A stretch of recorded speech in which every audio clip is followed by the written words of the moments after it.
আজকে বাংলাদেশে দুজন ব্যক্তি কথা বললেই সমস্যা।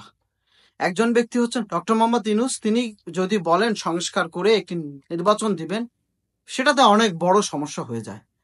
আরেকজন হচ্ছেন ডক্টর শফিকুর রহমান, যিনি জামাত ইসলামের এক বর্তমান আমির। তিনি যদি বলেন যে একটা যৌক্তিক সময়ে নির্বাচন চাই, তাহলে সেটাও সমস্যা। আবার যদি বলেন যে তিনি রমজানের আগে নির্বাচন চান, সেটাও একটা সমস্যা। এই সমস্যা এত পরিমাণ, এই সমস্যাগুলো করতে করতে দেশের ৫৪ বছরে যে অর্জন হবার দরকার ছিল সেটা কিন্তু হয়নি। আমাদের বাংলাদেশের সবচেয়ে বড় সমস্যা হচ্ছে রাজনীতিবিদগুলা। এই রাজনীতিবিদগুলা যারা জামাত, বিএনপি, আওয়ামী লীগ যারা রাজনীতি করেছেন, তারা দেশটাকে শেষ করে দিয়েছেন।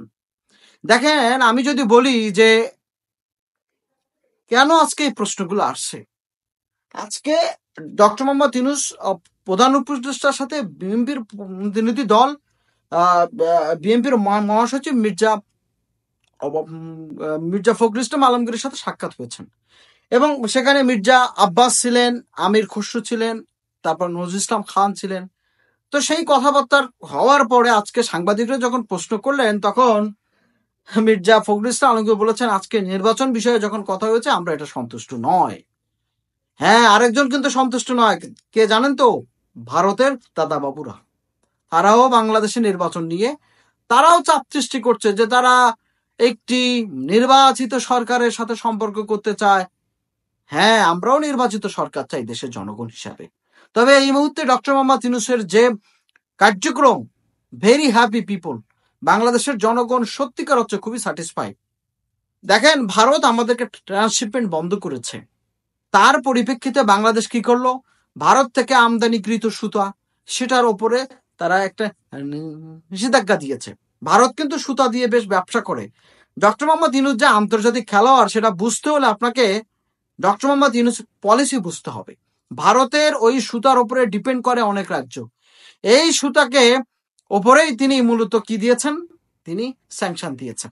আচ্ছা, এ প্রসঙ্গ বাদ দিলাম। ভারতের সাথে কেন বিএনপি একই রকম কথা বলছে?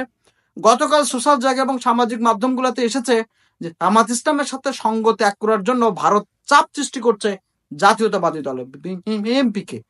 তারা বলছে যে আপনারা জামাতকে ছেড়ে দেন। ভাই, এখানে জামাত ইসলাম ফ্যাক্টর নয়, ফ্যাক্টর হচ্ছে ইসলামী দল।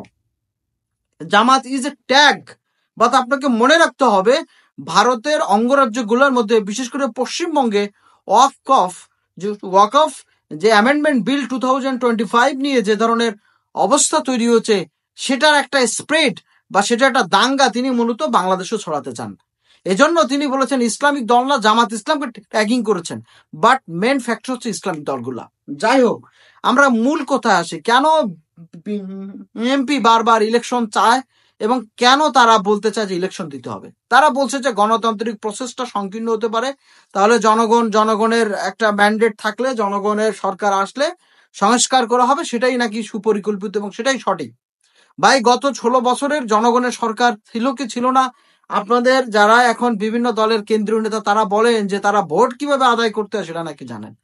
আমরাও জানি যে এমপি কিভাবে ভোট থেকে পালিয়ে বেড়াতে হয়, সেটাও তারা জানে। জামাত ইসলাম তারাও যে 16 বছরে খুব বেশি সুবিধা করতে পেরেছে সেটা নয়, তাদের দলের শীর্ষ নেতাদেরকে হত্যা করা হয়েছে। এবং যাই হোক, সেই ব্যাপারগুলো আমরা আজকে বিস্তারিত আনছি না। কিন্তু আজকে কেন ডক্টর মোহাম্মদ ইউনূসের সাথে বের হবার পরে, এতদিন ডক্টর মোহাম্মদ ইউনূসের সাথে সম্পর্ক ভালো ছিল, আজকে কেন বললেন সন্তুষ্ট না? কারণ জানেন, তারা নির্বাচনে গেলেই তো মজা, ভোট দিতে হবে, ভোটের আয়োজন করতে হবে। আবার ডক্টর শফিকুর রহমান, জামাতের আমির, তিনি বলেছেন বৃষ্টি হতে পারে, বর্ষাকাল হতে পারে, এজন্য তিনি রমজান আগেই ভোট চেয়েছেন। ডক্টর মোহাম্মদ ইউনূসের একটা কাট অফ টাইম আছে, তিনি একটা কাট অফ টাইম নিয়েছেন। তিনি বলেছেন যে 2025 জুনের মধ্যেই তিনি ইলেকশন দিবেন, এবং তার উপদেষ্টা মন্ডলীও তারা এই কথা বলেছেন। তবে আজকে কেন তাকে বারবার চেষ্টা করা হচ্ছে? দেখেন, বাংলাদেশে 16 বছরের কম হত্যাকাণ্ড, গুম খুন হয়নি। গত 16 বছরে অনেক কিছু হয়েছে। ডক্টর মোহাম্মদ ইউনূস মূলত জনগণের কথা চিন্তা করে তিনি এই কাজগুলো করতে চাচ্ছেন। আজকে তাই না, বড় বড় ইনভেস্টমেন্ট নিতে আসছেন, এবং বাংলাদেশের জন্য একটা বড় সম্ভাবনা হতে যাচ্ছে।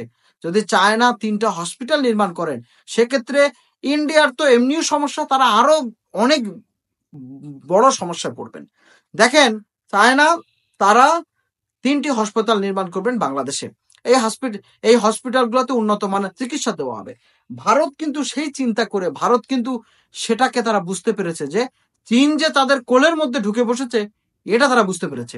যাই হোক, ওই আলোচনা আমরা আরেকদিন করব। তবে এই মুহূর্তে ডক্টর মোহাম্মদ ইউনূসকে জনগণ কি চায়? আপনারা দেখেছেন যে জনগণ ঈদগাহের মাঠে বিভিন্ন জায়গায় স্লোগান তুলেছিল যে আপনাকে 5 বছর চাই। আসলে কি 5 বছর চায় জনগণ? নিশ্চয়ই জনগণ ওই 5 বছরের কথা এভাবে বলেনি। জনগণ বলেছে ডক্টর মোহাম্মদ ইউনূসের যে সংস্কার, এই সংস্কারের সমর্থনে তারা ডক্টর মোহাম্মদ ইউনূসকে স্ট্রেংথ দিতে চায়, শক্তি দিতে চায়। আজকে যদি আমরা ডক্টর মোহাম্মদ ইউনূসের এই আন্তর্জাতিক মানের ব্যক্তিত্বকে যদি আমরা ইউটিলাইজ না করতে পারি, তাহলে আমাদের সম্ভাবনাময় এই বাংলাদেশ সত্যিকার অর্থে জনগণের রায়ে প্রতিষ্ঠিত হবে না। আজকে যারা ইলেকশন করছেন বা জামাত ইসলাম আজকে যে কথা বলেছেন, অন্যান্য রাজনৈতিক দলগুলো এমনকি ভারতও বলেছে, আমি তাদেরকে বলবো অনেক হয়েছে। জনগণকে একটু হলেও সান্ত্বনা দেন, জনগণকে একটি হলেও জনগণের পালস বুঝতে শিখুন। শেখ হাসিনা জনগণের পালস বুঝতে পারেনি। শেখ হাসিনা জনগণের সাথে গাদ্দারি করেছে, এই জন্য তার অবস্থা এমনটা হয়েছে। আজকের এই জনগণ যে বাংলাদেশের তরুণ ছেলেরা যে অবস্থা তৈরি করেছে, সেই অবস্থা যদি চিন্তা করেন যে তারা আবার তৈরি করবে না, এটা ভুল। জনগণ কিন্তু সত্যিকার হচ্ছে তার অধিকারকে প্রতিষ্ঠিত করতে হলে বারবার তারা আবারও জেগে উঠবে। অতএব আমরা আশা করছি ডক্টর মোহাম্মদ ইউনূস তিনি যথার্থ কাট অফ টাইমের মধ্যেই ইলেকশন দিবেন এবং বাংলাদেশের রাজনৈতিক দলগুলো যাদের বিরুদ্ধে অনেকগুলো অভিযোগ করছে,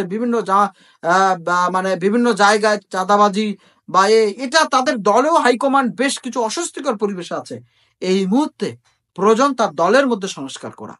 ডক্টর মোহাম্মদ ইউনূসের যে রাজনৈতিক পলিসি, তিনি যে স্ট্রাকচার দাঁড় করাতে চেয়েছেন, দেখেন 1,40,00,000 টাকা বা 50 লক্ষ টাকা খরচ করে যে তিনি ইনভেস্টমেন্ট এনেছেন, এটা বাংলাদেশের ইতিহাসে একটি অবিস্মরণীয় ঘটনা। আজকে ডক্টর মোহাম্মদ ইউনূসের এই কাজগুলোকে আমাদের রাজনীতিবিদরা সহ্য করতে পারছে না। জনগণের কথা বলে আমরা জনগণ কথা বলছি, জনগণ চায় এদেশে সুষ্ঠু নির্বাচন হোক, তবে একটি নির্দিষ্ট সংস্কার করার পরে। বাংলাদেশে সংস্কার কমিশন গঠন করা হয়েছে।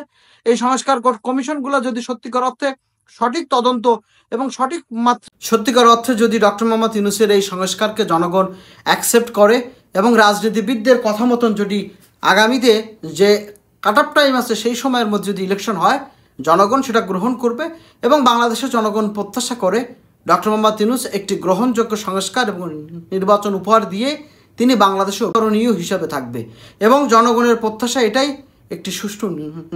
একটি সুষ্ঠু সংস্কার এবং গ্রহণযোগ্য একটি ইলেকশন।